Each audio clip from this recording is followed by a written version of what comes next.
Incendio. Back for more. Leviosa. Reducto. Potato! Learn that in first year. Expulso. Not so tough there, what?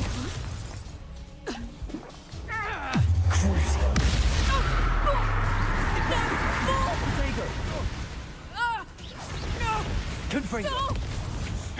To your knees. Ow. Accio. Get over here. Incendio. Is that all of them? That's all of them. That was a lot. Revelio. A lot of baddies. You got them good, though.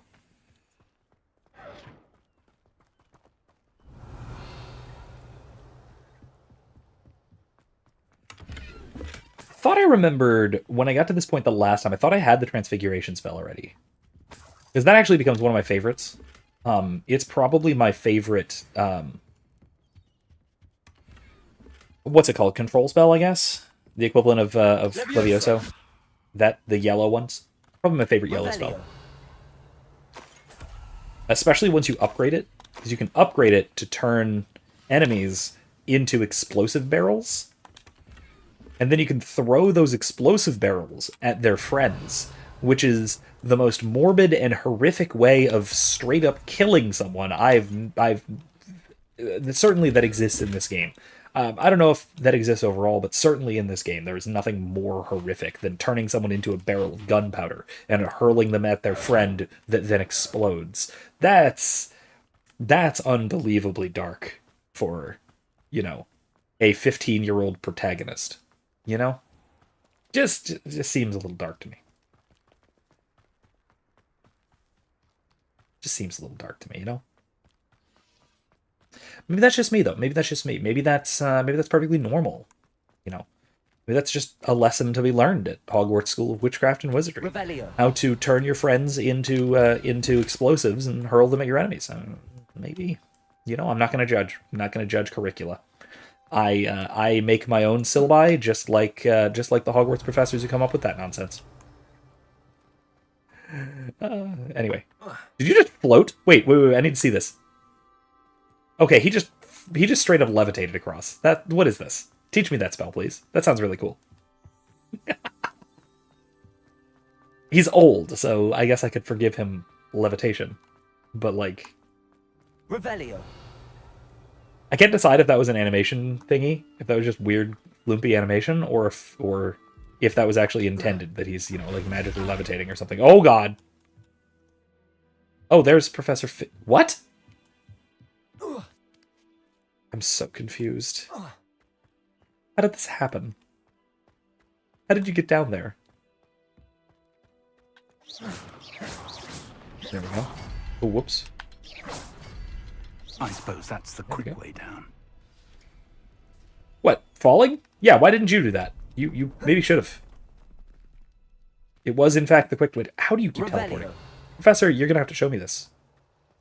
You have to show me your weird teleportation magics. I mean, that is true. I mean, a barrel of gunpowder does seem to feel nothing. However, the spookity part is that it still makes voice lines, particularly after it explodes and then reverts to a human. That's the part that's highly, highly disturbing to me. Goblin tracks. They're a step ahead of us. Now, I forget if it makes voice lines while in barrel form. I don't actually remember that. I'm not sure. I know that it makes voice lines after it, reverts to its ordinary form and dies. The store of magic and the source of Ranrock's power. It looks empty. If they've taken all of it, why are they still here? Ranrock said there's more to be found, and if he's right about that, it may or may not be located here. Can I touch it? Wherever it is. Yeah, it reverts to human after it before explodes. They do. Where is that portrait? Which is very strange. Can I touch it? I want to touch it. Maybe I shouldn't touch it. Revelio. Maybe it's best not to touch it. As much as I really want to touch the red glowing thing. Maybe I shouldn't.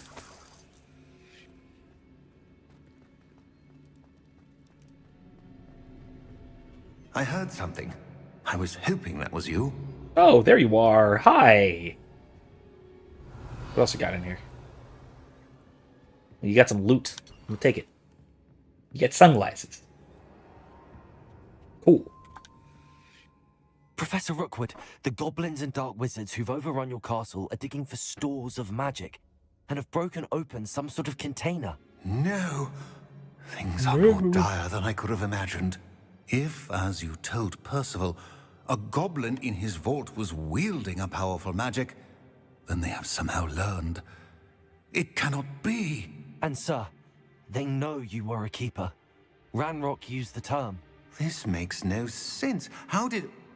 We shall discuss this later. Right now, you must complete the next trial. All right, here goes.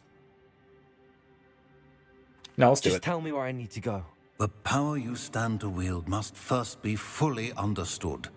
The trials will ensure that. Power without knowledge is dangerous indeed. The last In the trial wrong hands, we will is simply very have cool. to outwit Ranrock. It's the one where you basically go through namesake. the Very well, the Professor. fairy tale. Tell me where I need to go. I shall reveal the path. Professor Fig must leave you now. Okay. Bye.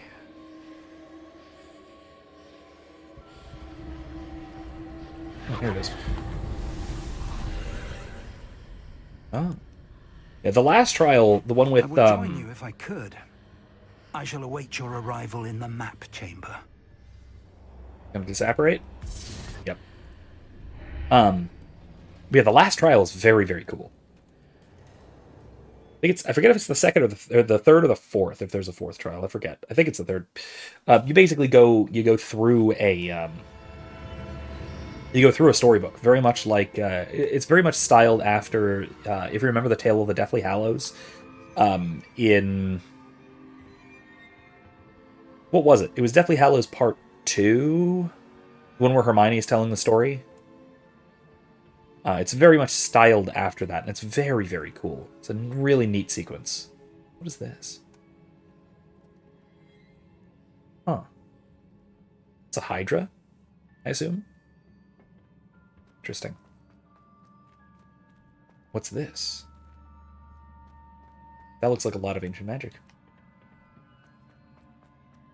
We'll get to that. We'll get to that sequence eventually. It is rather late in the game.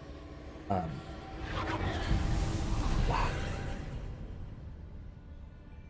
Okay. Okay. Oh, it's another one of these archway. Archway things. Righto. Okay, so... Accio. Wingardium Leviosa. So if I put this I need to reposition that pillar to climb out of here. in that one... Perhaps the archway is the answer. Accio. Wingardium Leviosa.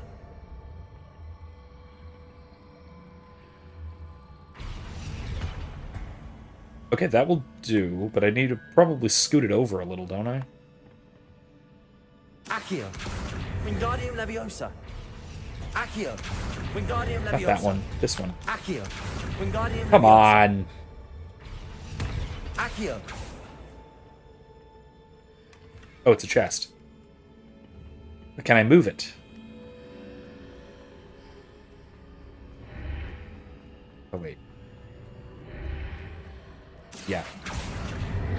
Wingardium Leviosa. Let's put it, like, dead center, huh?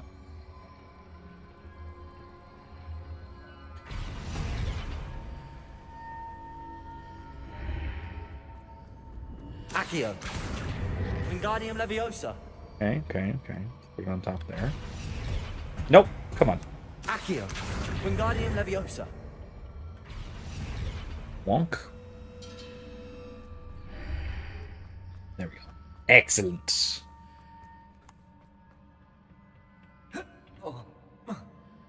Oh, God. That was very close, but I got it. That was not how that was intended to be done, but I did it anyway. I love doing puzzles in entirely the wrong way that is completely effective. I mean, it wasn't entirely the wrong way. I had the right idea. That was certainly not how it was intended to have been done. At least not exactly. Ting.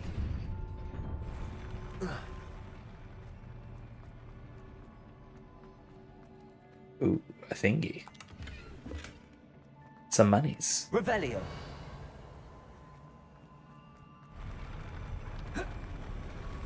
Whoa.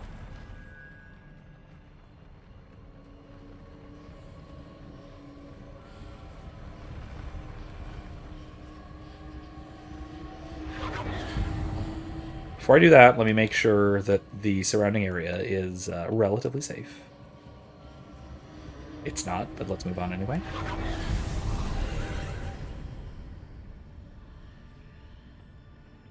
Okay, there is a gate there, but what if I go through this? That pillar is blocking the path. I'll need to move it. That's still a gate.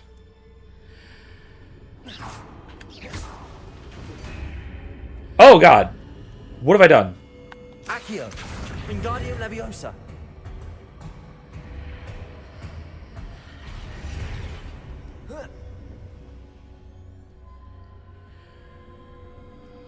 Alright, cool, we made it. I think I did that right.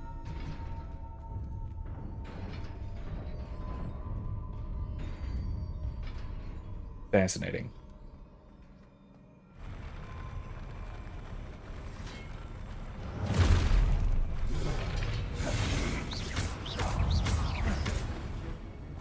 Expelliarmus.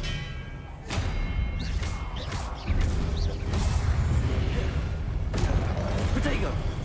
Glacius. Stupefy. Expelliarmus. Ow. Confringo.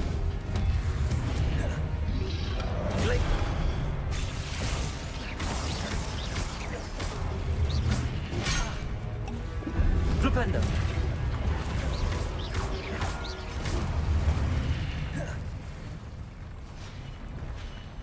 Okay, cool. Got him.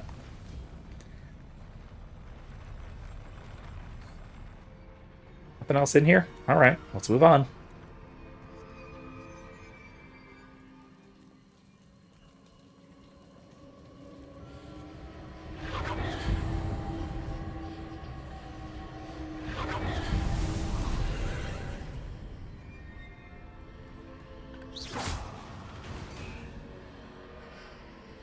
Fascinating. I believe I need to proceed to the left here, but how? I know how, just relax.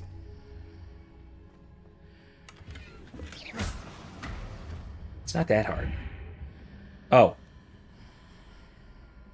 Wait a minute.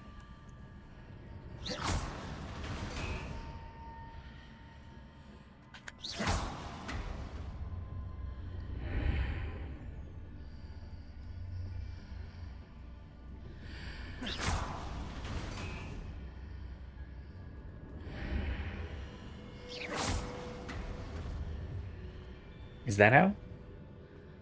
Yes, it is. Nice. All right. I like these puzzles.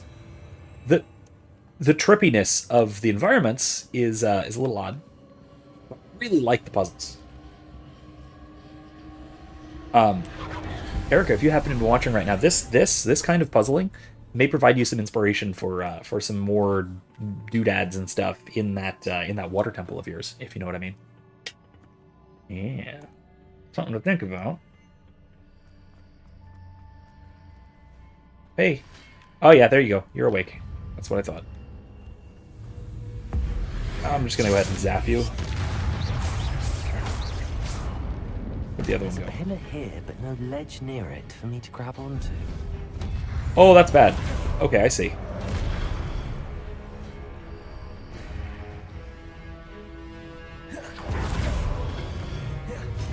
Levioso. Defendo.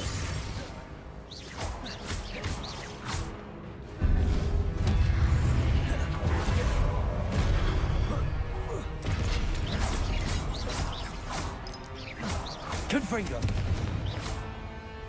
Expelliarmus.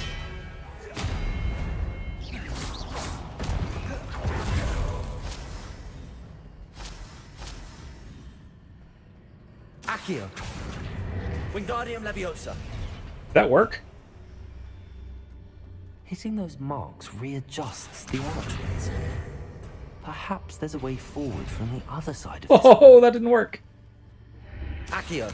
Wingardium Leviosa.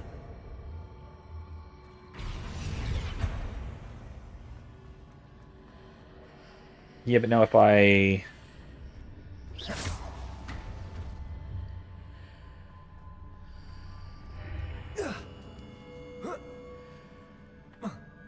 Nope. Okay, that was worth a shot. But it's still... It's still too low.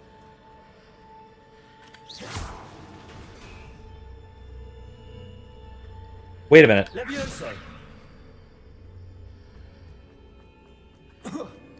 That didn't do it at all.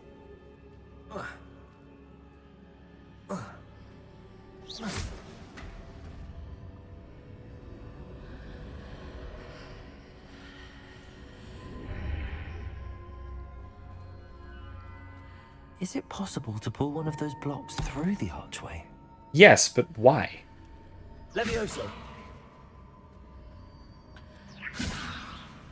Yeah, but why would I want to do that?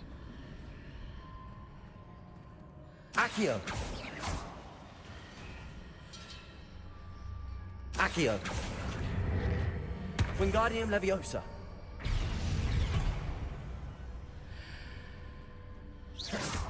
That didn't help me, like, at all. Wait a minute. Wait a minute. I get it. I think. Accio. Okay, wait. Hold up. Hold up. So that's up there. I didn't even see that. Okay. So if I... Accio. Wait, nope. Not good. Not good. It's stuck in the middle. This is very bad. Accio. Wingardium Leviosa. Damn it.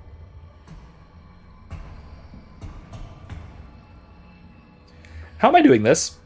Not supposed to work like this. It's not supposed to work like this. After pulling the block out through the archway, I can place it where it can be climbed on while on the other side of the archway.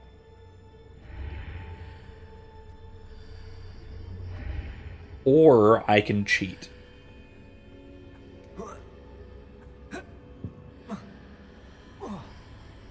Okay, wait.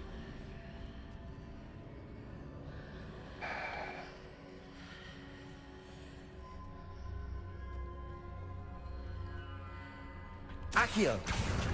Wingardium Leviosa.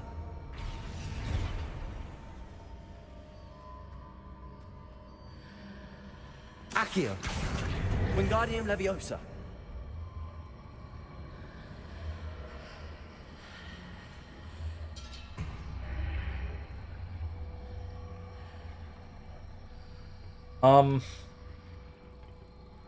Wait, so if I put it here, Leviosa. then I float it. I can't climb on top of it, can I? Yes, I can. Barely. Yes! Yes! Oh, this is so cheating, and I love it. This is absolutely not how this puzzle was intended to have been solved, and yet there I go. Oh my god. See, that's great. I really do like puzzle design where there's very clearly one intended solution. But you can definitely use multiple different approaches to it. And then the game is just like, oh, well, all right, I guess you did it. In so doing, it acts very much like a DM, in, a proper D&D game. Accio. Incendio.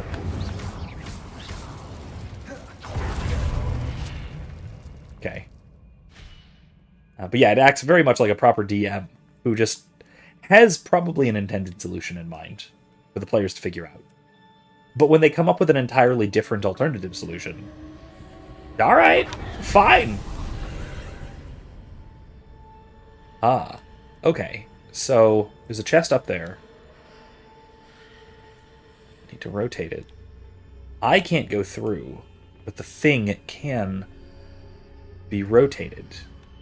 But it's only visible through it. Right? So if I do this...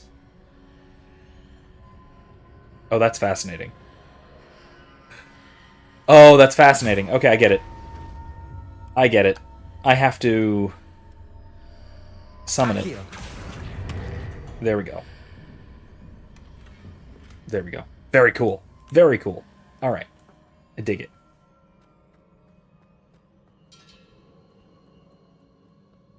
I mean, I did this before. I've played this before. So I know at least vaguely what the solution is supposed to be, and it's absolutely not what I just did in either of those instances. There is a way of doing it properly that doesn't involve sort of weirdly cheesing the mechanics, which that very much was, weirdly cheesing the mechanics. There's a boss fight coming. I can tell because of the Wiggenweld potions. Yes, healing potion drops. I bet this is a boss door.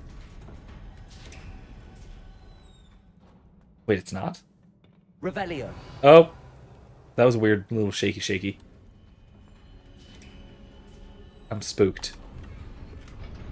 Oh, man, I need more Wiggenweld potions, huh? Alright, well, there's one more in there, I guess. I don't need it. Apparently, I don't need it. Oh, God, that's right. It's the one that... Oh, God, it's the giant... It's the giant thingy that... Oh, jeez.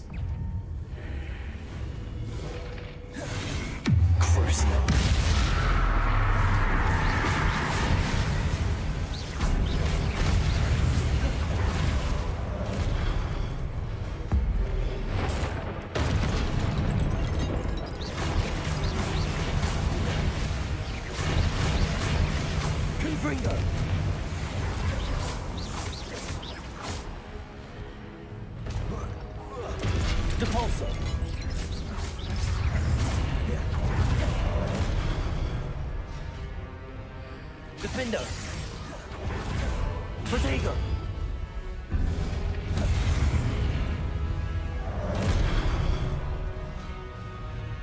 Crucio. Incendio. Stupefy. Ow! Jeez. Protego. Stupefy.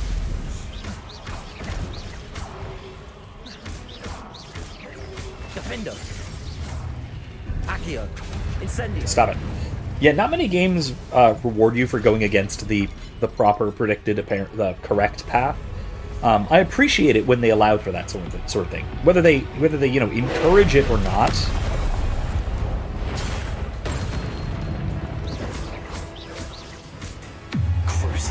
I really appreciate when it allows for it, you know?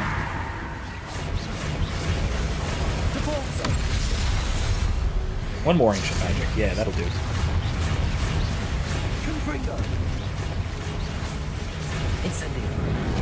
That didn't do anything.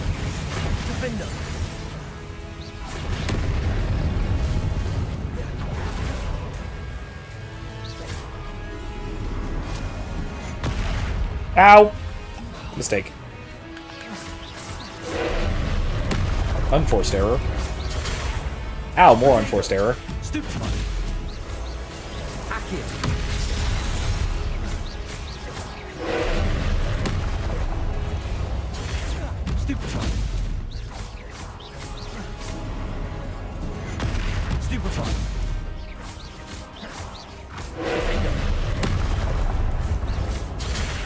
Ow. I mean, they do definitely hit hard enough. Oh, Jesus, that's not good. They definitely hit hard enough. The problem is that I have massively upgraded health.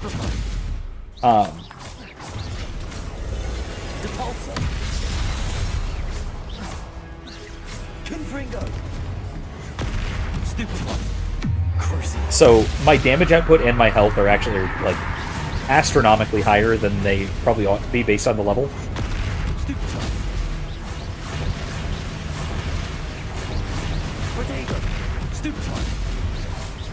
Got it.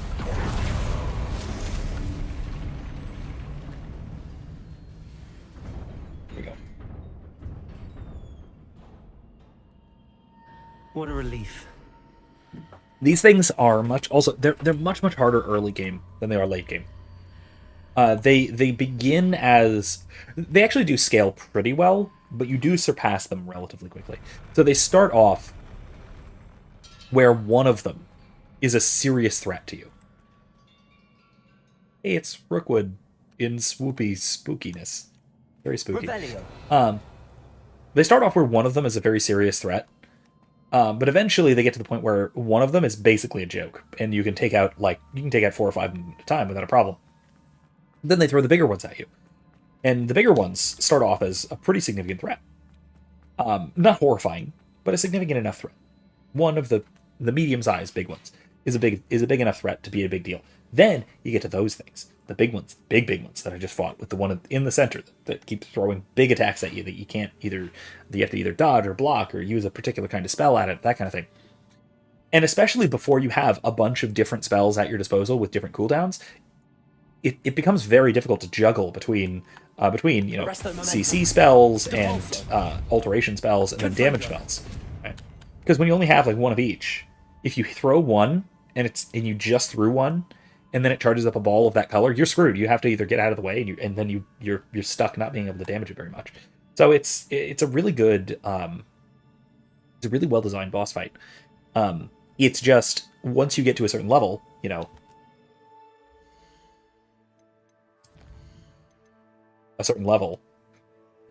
almost trivializes it.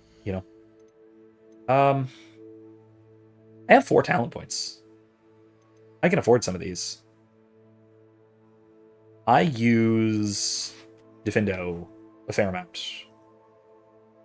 And having it spin and hit additional targets, that's alright. It's not great. Glacius exploding on people, I kind of really like that. That's really nice. I have to save 2 for those Dark Arts powers. But that's fine for now. Alright, what do I get here while I'm at it? This too. Oh, Goblin Silver resistance. Okay. Alright. Not bad. Don't need it. This looks absurd. That's why I'm not really worried about more dueling feats, but no. Alright, fair enough. It's neat to have. I don't think I'll ever wear it, but it's neat to have. I don't know, maybe when Christmas rolls around and I can wear it as a Santa mask. Or equivalent as a Santa mask. I don't know, maybe. Whatever. Might be neat. Nothing really worth keeping. I'm almost out of gear slots, too. I'm gonna have to sell all this. Pick up 6 more things.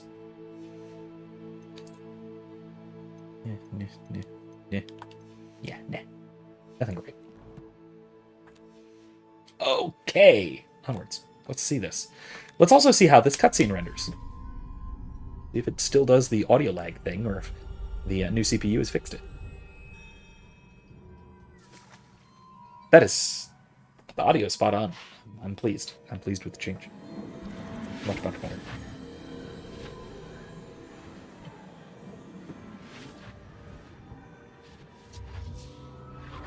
Boop. Do a little magic boop. I must say I'm curious to hear of Isidore's travels. Do come in. Ooh, hey, we're gonna hear a little bit more about Morganac and her, Please, have a seat. your misuse of ancient magic. Or, well-intentioned Isadora, dark purposes. We are all most intrigued to hear. We're ready. I've something to show you. Father, these are my colleagues from Hogwarts. I'm so pleased with the new system. It's great. Father I'm hasn't very, very pleased. spoken since my brother died.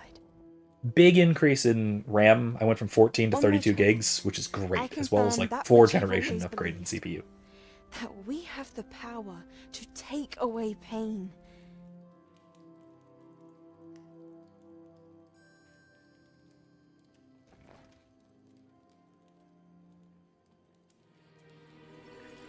Isadora.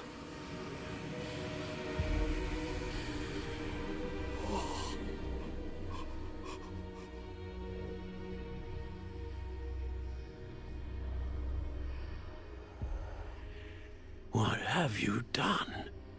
I took his pain.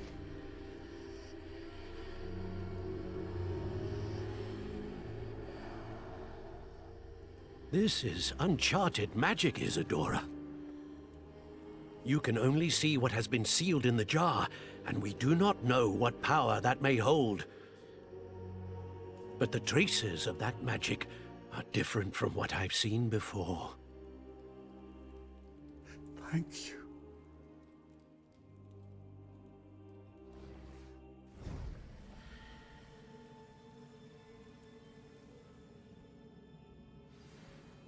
Meddling with things that ought not be meddled in, let's say. Yeah, pain in a box. Yeah, so it would seem. That's the... And then, of course, it becomes a font of magical power as well, which is even more troubling, I think.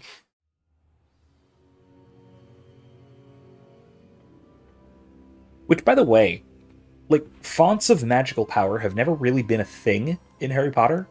Magic just comes up when you use it, right? It's not like you have to have reserves of magic. There's no mana system in Harry Potter. So this development of ancient magic having these sources of power, these reserves or well springs of this ancient magic, this is a very new thing, and it's a little odd. Oh my gosh, excuse me. I don't know how well this fits with the rest of the overall world building. I mean, maybe. It's just a little bit odd and out of place. It makes I guess it's fine because it's a completely different. It's a different form of magic, right? This ancient lost magic is a different kind of thing, and since it is a sort of different form or different kind of magic, the fact that it functions differently in a really significant way is, I guess that's reasonable enough. You're back, and in one piece, no less. It's still a little odd. It's different, but fonts is a strange word. I mean, only to us, like postmoderns who think of it in terms of typeface. Good to see you again, Professor Rookwood. It's not odd to me as a very traditional Catholic, where font just means the thing that keeps holy water. In light of the dire circumstances in which we find ourselves, it is most fortunate that someone so competent is following this path. Thank you, Professor. I shall keep the second artifact safe as you've advised. Good. Are you ready to move on? What was the glowing strand that Isadora pulled from her father's chest? It was pain. It's very similar to a More about memory her actions that as you would complete pull the out to put in a trials. pensive, in a sense. It looks visually very similar to a memory that you'd pull out for a pensive. I mean, apparently it's different and it's importantly different, but I have to wonder, because visually it's very similar to, like, pensives. Seem like a kind of thing that... Oh. Gosh, excuse me. I might have to call it early tonight, a little bit. We'll see. Pensives and manipulation of memories, that sort of thing, seems like a kind of thing that ordinary witches and wizards can do, that very closely resembles a lot of this ancient magic. Wow. Yeah, water basin, especially used in baptism, late Old English, Latin fons. Fountain, in medieval Latin,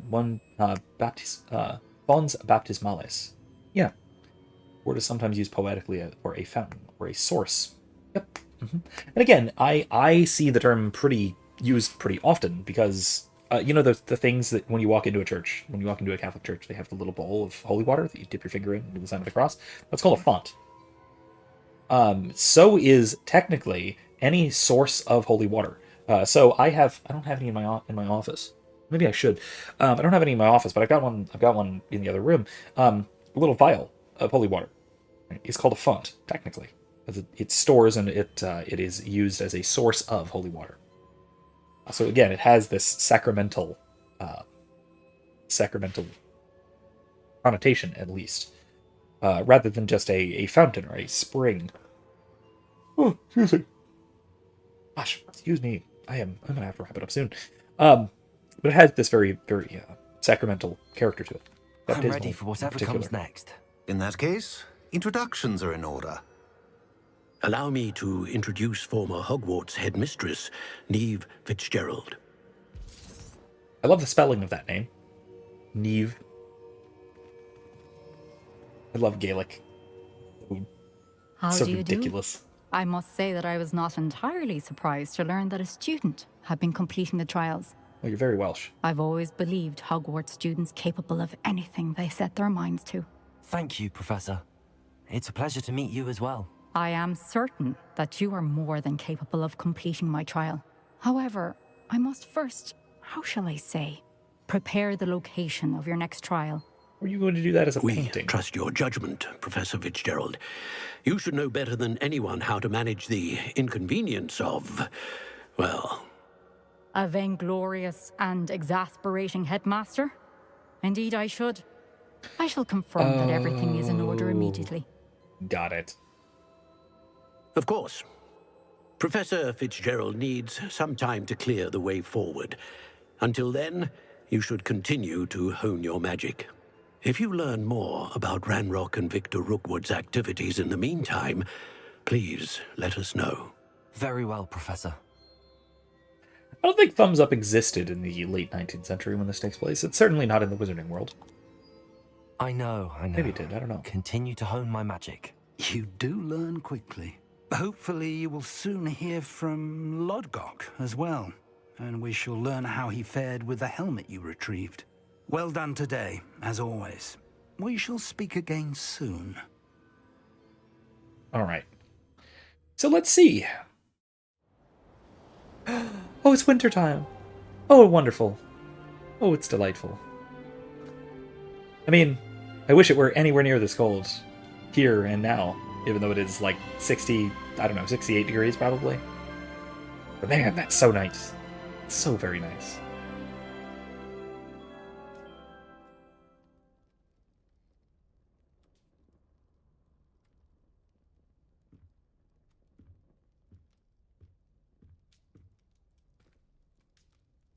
You know what? Given that it's winter, well, first of all, let's read our mail. See if there's anything new. There's nothing new. All right, fair enough. I am gonna change my outfit. You know what? Nah. Let's wait till next time.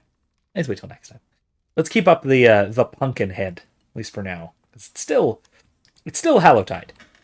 It is technically even Matty told before me about your run-in Hallowtide. with the poachers. I have some news about them as well. Can you meet me soon? I fear that some of what I uncovered has to do with you. When you have a moment, please stop by the Room of Requirement. Deek mentioned you might be interested in learning how to breed beasts. So heckin' Hey, look, it's the transphobic stairs. Seems that's off limits to me. Oh gosh. Anyway. Ah. Assignments all fit. Teach you the exploding charm, Bombarda. Once you Oh! have completed the Oh! tasks I've set forth, speak to me after Oh, class. my favorite. Like, that might be my favorite spell. Transfiguration is very close. Very close. 10 Beast class. That's it. Okay. Yeah, let's do that last, shall we? Heck yeah. Absolutely. Bombarda is, like I said, one of my favorite spells.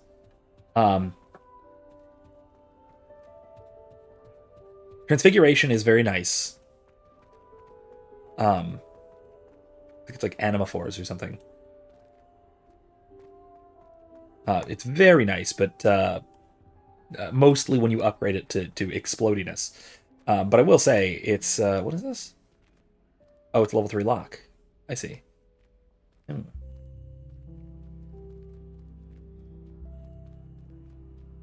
I'm gonna stop wearing the jack-o'-lantern next week. I'm gonna for now. This is not the way out. This is the way out. I'm gonna continue wearing the jack-o'-lantern the rest of this stream, just because it's you know, Halloween is tomorrow. So yeah. If you missed my discussion of my particularly spooky That's it. I'm making good progress with those tokens. my particularly spooky class topic for tomorrow. If you missed it, go ahead and rewind to near the beginning when I discussed it at length in detail. I'm talking about the Milgram experiments tomorrow, which, if students are paying any amount of attention or are the least bit self-critical, should quite frankly scare the living hell out of them. Oh my gosh, there's still loading screens? Wow. I mean, it's not very long of a loading screen, but it's still a loading screen nonetheless. Whee! Oh, look at that. Oh, look at that snow-covered Hogwarts. Oh, that's beautiful. Absolutely gorgeous. Ooh, what's this? Oh, no. I would need to get into the greenhouses for that quest. Darn. Next time. Next time. Next time, baby. Oh, anyway, is this a quest? Yep. Let's do this. Let's play Hello, Summoner's Samantha. Court. Are you here for Summoner's Court? I am. I'm actually rather good at it. Used to play all the time with my brother until... Never mind. Shall we begin? Yes, I'm ready Yeah, to play. but what happened to her brother? I actually don't remember what happened to her brother. Alright, she going first? Yeah, she's going first. Accio! Ooh, there's little... Ooh, there's warpy mobobs. There's warp fields. Neat. Alright, let's see if I can just pull through them.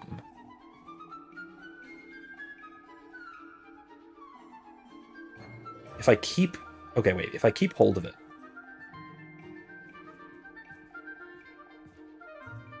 Maybe I can pull it through. Accio. Let's see if I can do this. Oh, jeez. Okay, well, that was dumb. That was my bad. All right. You'll have to do Oops. better than that. Accio! I'm at 0. I'm losing terribly. Man, this is very bad. All right, let's try one more time. Let's knock her out. God, she's at 50 points. This is rough. Okay. Whammy. Oh! Did I increase her score and reduce mine? I did. What the hell? All right, I'm screwed. I lost it. I lost it really bad. Oh my god, this is terrible. Yes! Oh, jeez. Nah, there's no way I can win. I just literally can't win. Accio. I mean, I can try, but...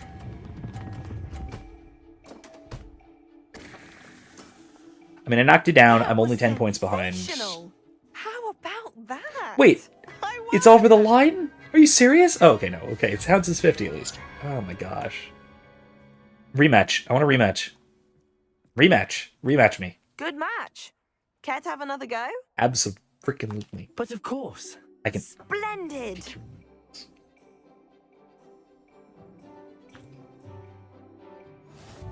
Okay. I didn't realize how weak the little warp fields were. I thought the warp fields were much stronger than that.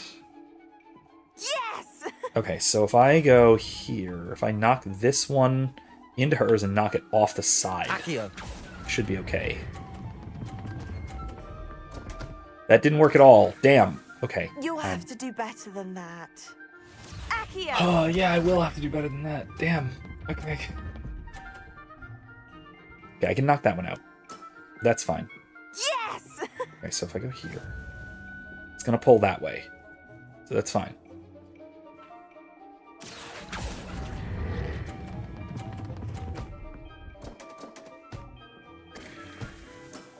I mean, okay. Alright, alright. Yes, it's basically curling, but with magic. Okay, she's at 50. Ah, man. I can't go over the edge, too. I can't... Accio. see. Damn. Nope, I lost again. Damn it. This is hard. This is a hard one. She's really good at this. She's very good, and I'm not. I mean, I'm okay at it, but I'm not that good. Let's try again. Rematch. Rematch. Rematch. Good match. Care to Yes. have another go? Yes. But of course. Let's go. Let's go. Let's go. Let's go.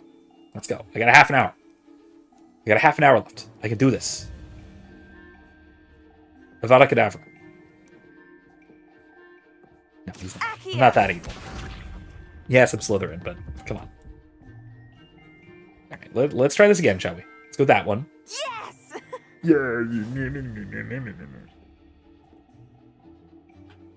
Accio.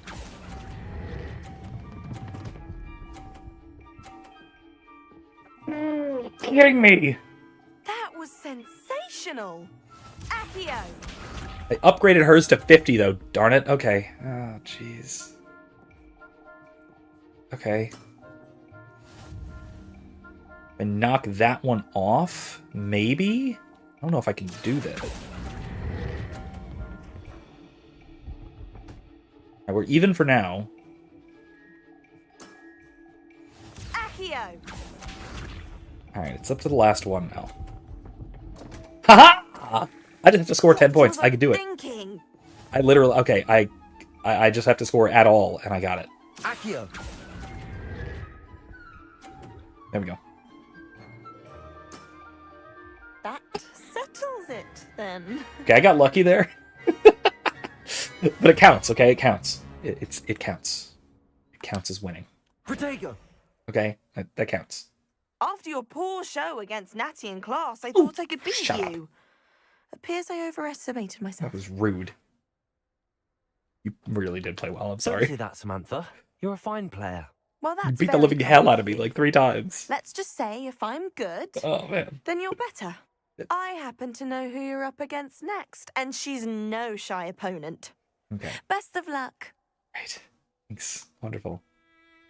Levioso. Oh, I can't levitate the balls. Alright, whatever.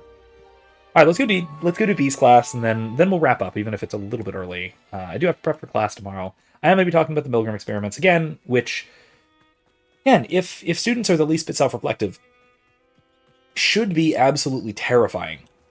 Because it should reveal... It should force us to reconcile with the fact that we could very easily...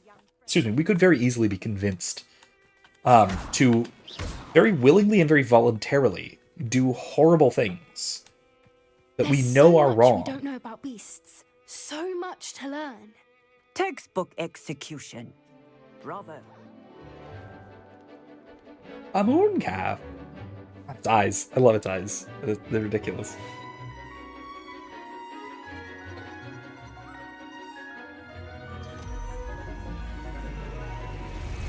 A dragon.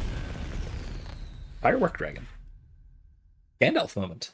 I've been studying Salazar Slytherin's spellbook. Meet me in the Oh, undercroft. next time. I found something. We'll do that next. We'll learn. I take it you're ready to learn your new... I completed your I assignment, think that's when we get Professor. Imperio. I'm ready to learn Bombarda now. Good. Now, this spell comes with a caveat. It should only be used when necessary. It should only be used when it's Exploding fun. charm, as you might suspect, can hurt people. Use caution when casting it. Yeah, of course. I will, Professor. I will hold you to I'll that only use it on promise. trees and stuff. Now, you must be precise in your wand movements. We don't want you blowing your hand off. Yeah, that's a fair point, Go actually. ahead.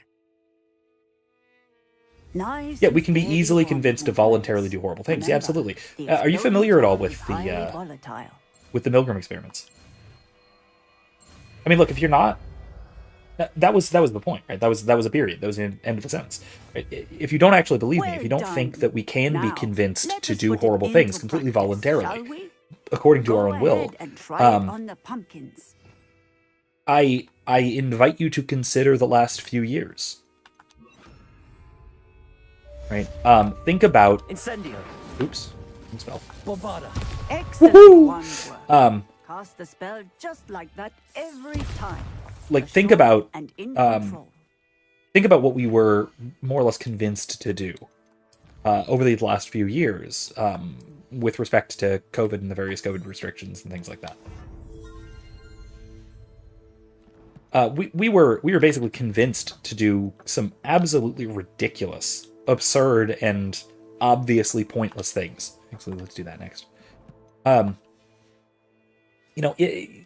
so the point that the idea that we should think of our virtue as unassailable is very dangerous. We should reconcile with the fact that under the right circumstances we can be convinced to do all sorts of absolutely terrible things to ourselves and to each other. Right? The Milgram experiments conveyed this. They pointed this out because again they show that they show a bunch of very ordinary people. Should prove useful once the sun's down. The majority, in fact, of ordinary people in the experiment could be convinced, could be talked into by a guy in a lab coat, effectively killing a random stranger who was participating in this experiment with them. As far as they knew, they had killed someone. They had directly caused another human being's death. Which, you know, we ordinarily think that it would take a lot to convince us to do that, right? It would take, you know, maybe a threat to our life or a threat to our family or something like that in order to convince us to kill another human being. But no, it very much could just take a guy in a lab coat saying the experiment must continue. You know, and that absolutely should be a horrifying thought, a horrifying realization. I mean, Jordan Peterson put it this way, that you or I could very well have made a perfectly adequate, if not enthusiastic, certainly an adequate guard at Auschwitz, right, at an extermination camp. We could have perfectly well been could have been cajoled, coerced, and convinced to go along with untold, unspeakable evils because, well, someone's going to do it, and I can do perhaps the least harm. Less harm than somebody else might, say. I will do it more humanely, say. Or any such thing, right? We might justify it to ourselves in any number of ways. But the fact remains that it's horrendous. And that it's evil. Accio. No, you. Here we go. Levioso. Here we go.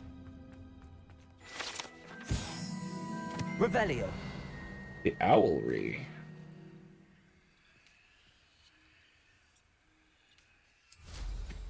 Whee! Anyway, it's a hell of a thing to think about, and really wrestling with the findings of the Milgram experiment really should scare the living hell out of us. It should be absolutely terrifying.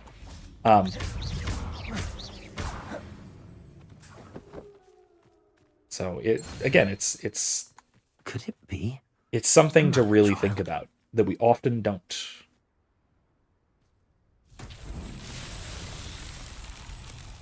Bombarda. Oh, has to be Confringo.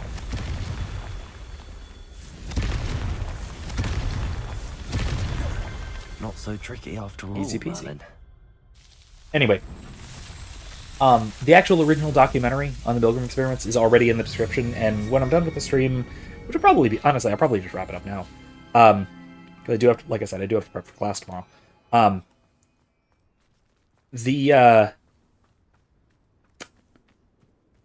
My lecture on the matter from last semester is on my channel. You can find it if you search for Milgram experiment.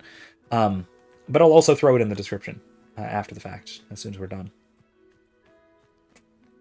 So if you haven't seen my lecture on the matter, and if you haven't, especially first, if you haven't seen the documentary on the Milgram experiments, I very highly recommend checking it out. It's one of those things that is a very extreme example of the weaknesses of human psychology, the weaknesses of the human will, that we don't want to think about, but that we absolutely should, because, again, one of the only ways of mitigating the psychological effects that the Milgram experiments and others demonstrated, one of the only ways of mitigating those effects is to be aware that those effects are taking place, and so to sort of guard oneself against them in that sense, in that manner. Revelio. What am I supposed to be doing here? Oh, butterflies. Okay. Lumos. Oh, butterflies. There we go. Magic butterflies.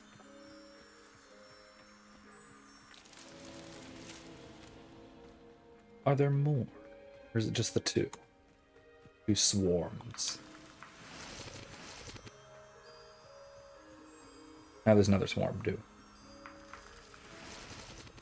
Where's the other... Lumos. Where's the other thingy?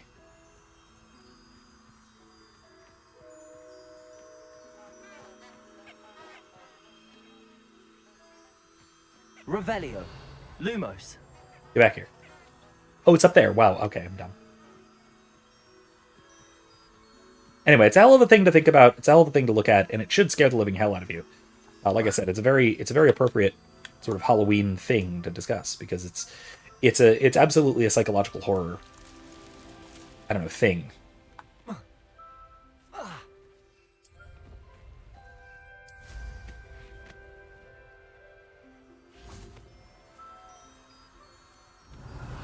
Lumos. Where's the other thing? I don't like this one. This Merlin trial. This one in particular, the Moths one. These Merlin trials won't get the best of me. Not very quick response kind of thing. It's not very puzzly. It's just kind of like find the thing kind of thing. Oh well. Anyway, like I said, I really do recommend taking a very careful look at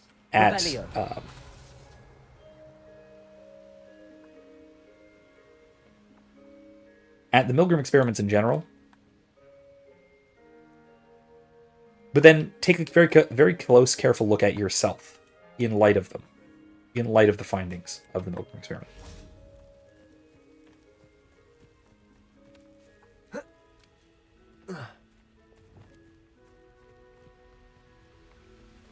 Incendio. There we go. And that'll wrap us up, I think. Anyway, so with that, I'll wrap us up with this wonderful vista of a wintertime Hogwarts. So, thank you all once again for joining me. I had a wonderful time. I hope you did too. I'm greatly enjoying playing this game without the tremendous lag and the constant threat of a disconnection and whatnot. So I'm glad that we had this chance. I'm glad that we're gonna have more fun as continuing next week. I'm yet to see whether I'm gonna be streaming next Monday or next Wednesday. It'll be one or the other once again. Like I said, still cutting back to one per week, at least for most of the rest of this semester. While I have a bunch of stuff going on, so that is what to expect. Expect as well another couple of videos that I have planned. They're not quite ready to come out yet. I am still resolving computer issues, so nothing's coming out just yet. But my recent lecture did just come out on the structure of the will, the structure of the aspects of willing. That's from last week's class. That was from last Tuesday, I think. So if you haven't checked that out yet, I encourage you to do so. It was a pretty good one. I enjoyed the lecture. I enjoyed the discussion. I got to use a nice little bonk sound effect, so that's always fun. So anyway, I hope you enjoy that. I hope you enjoyed this. I hope to see you next time, and I hope you enjoy that too. So I'll see you next week-ish, give or take, at some point. Thank you all for joining me one more time. And remember, don't be safe. Be well. And more importantly, be good. Good night, everyone.